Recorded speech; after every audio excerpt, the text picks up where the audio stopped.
Well, yesterday we talked a little bit about what probably a better way of putting it is the injustice that seems to be able to survive so flagrantly in our current age.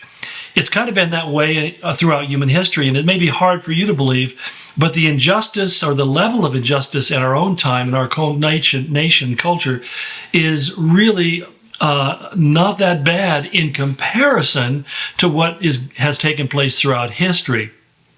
So the world has been troubled by despots since the earliest time, ruling tyrannically over victims and innocent people. That's nothing new. But one of the things that he keeps on saying to us, and Peter was a guy who was living in that kind of a world, far more difficult than one you and I deal with, and he eventually would be victimized by it, by his own execution.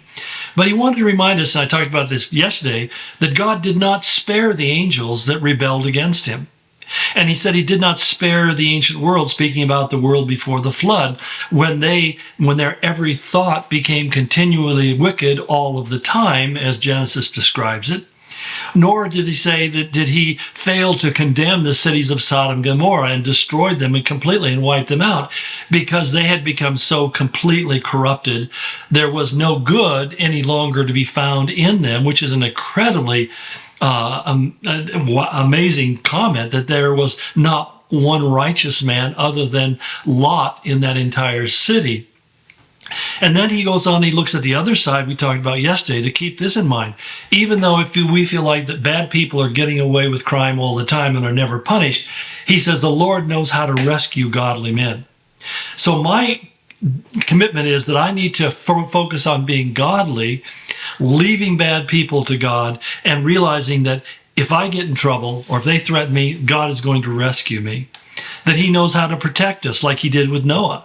He kept Noah as a preacher of righteousness, and it's interesting, the protection is he put him in the ark.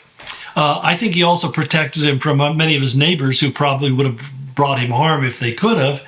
But he ultimately was protected because he was in the ark. God put him in there 7 days before the rain started. And I believe the church is going to be caught up 7 years before God begins to rain judgment upon the earth. But also he said, look at Lot. He says he rescued Lot. Lot was in this wicked, wicked city, and he was the only man who was a righteous man in that entire city. And even to some degree, I think that Lot was partially compromised. I mean, he was living in the midst of this wickedness, and he says he was a righteous man. In other words, he wasn't participating in the wickedness, and he was distressed by the filthy lives of lawless men. And he says, for that righteous man living among them day after day was tormented in his righteous soul by the lawless deeds he saw and heard. And so we're given this little bit of a insight into Lot's life. He went there because he knew he could be more prosperous. He knew the life was easier. He moved from living in the wilderness in a tent to living in a house. He went from being over a group of herdsmen and a few sheep to being a man who was sitting in the city gates. In other words, he was one of the rulers of the city. He was part of the city council.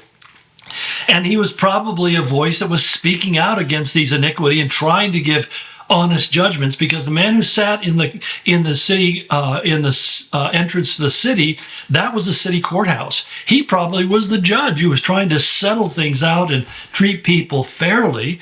And it's interesting because even wicked men will pick oftentimes righteous judges to put in positions of authority because they want generally righteousness for everybody else except for themselves.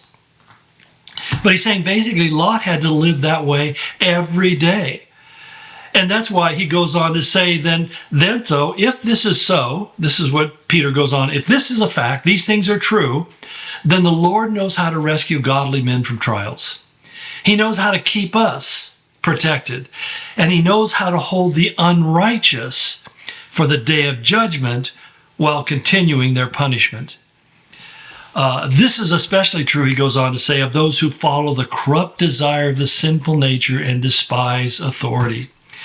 I want to put a little angle on this. I hope you follow me with this, because we all can identify this idea, God, yes, you're going to rescue me and keep me from getting caught up in this stuff.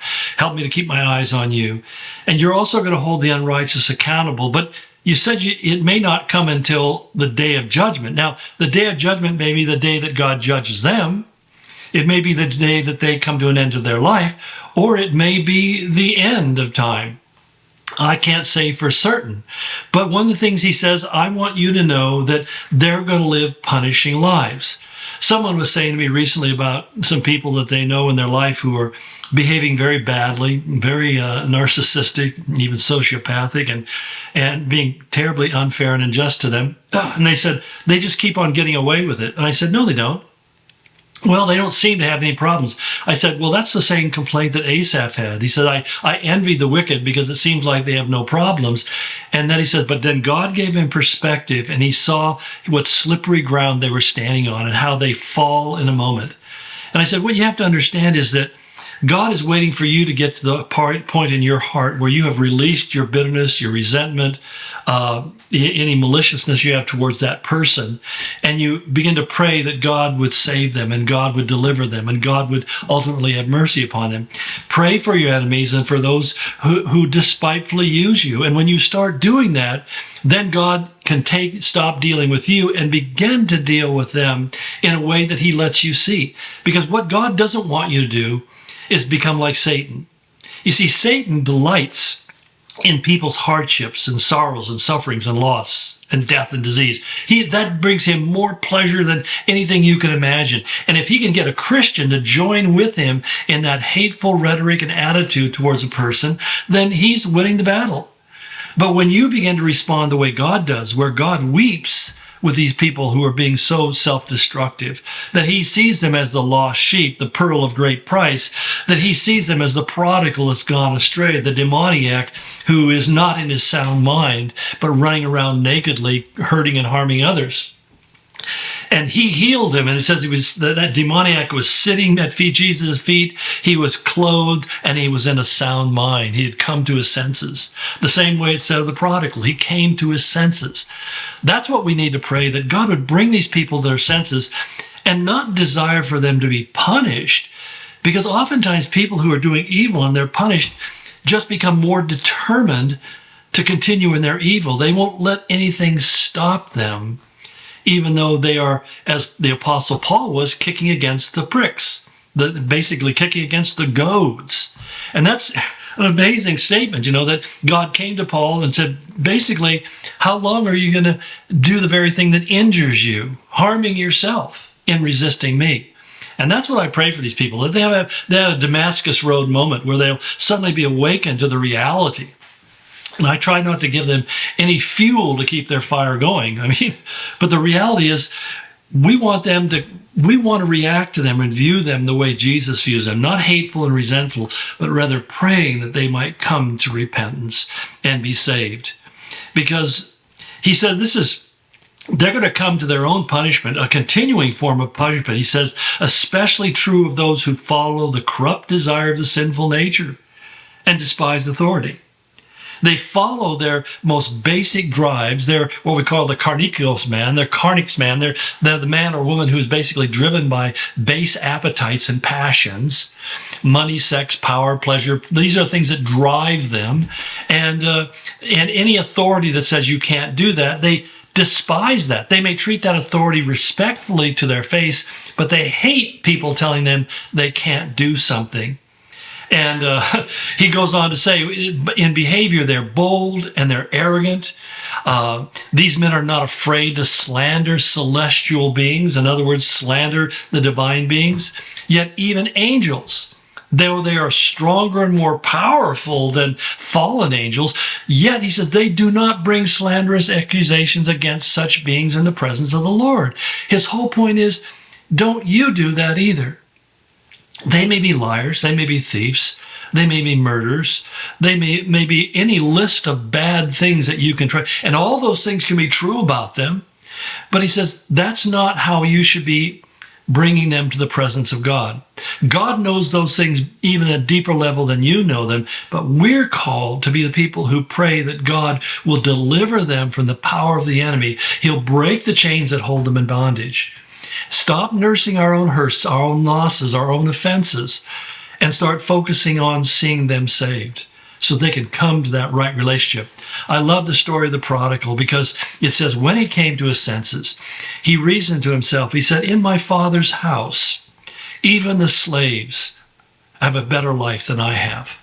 He says, I'm going to go back to my father and say, Father, I've sinned against heaven. In other words, I've sinned against God. That's where his problem started.